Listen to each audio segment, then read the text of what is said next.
Alms, alms, alms, spare me a piece of bread.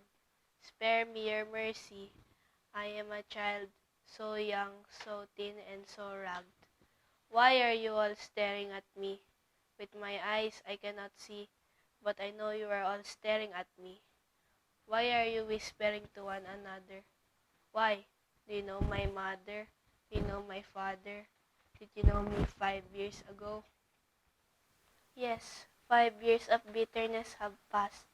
I can still remember the vast happiness Mother and I shared with each other. We were very happy indeed. Suddenly, 5 loud knocks were heard on the door, and a deep silence ensued. Did the cruel Nippons discover our peaceful home? Mother ran to Father's side pleading, "Please, Luis, hide in the cellar. There in the cellar where they cannot find you." I pulled my father's arms, but he did not move.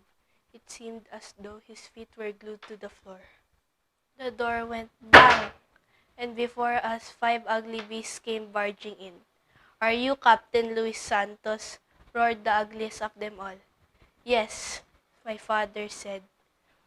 "You are under arrest," said one of the beasts. They pulled Father roughly away from us. Father did not have the chance to bid us goodbye. We followed them mile after mile. We were hungry and thirsty. We saw groups of Japanese eating. Oh, how our mouths watered after seeing the delicious fruits they were eating. Then suddenly we heard a voice call, "Consuelo, Oscar, Consuelo, Oscar." We ran towards the direction of the voice, but it was too late. We saw Father hanging on a tree, dead.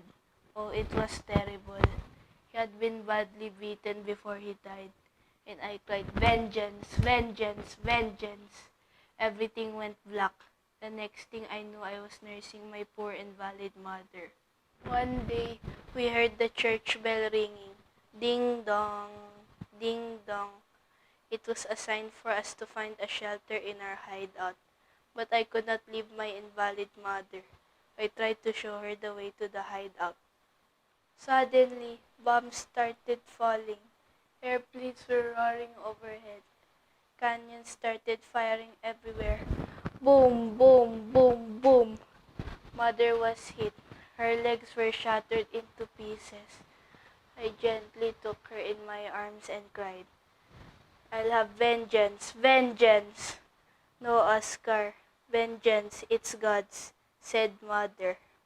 But I cried out vengeance. I was like a pent-up volcano. "Vengeance is mine, not the Lord's." "No, Oscar, vengeance is not ours, it's God's." These were the words my mother said before she died.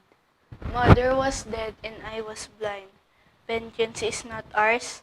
To forgive is divine, but vengeance is sweeter. That was 5 years ago. 5 years. Alms, alms, alms. Spare me a piece of bread. Spare me your mercy. I am a child, so young, so thin, and so ragged. Vengeance is not ours. It's God's. It's God's. It's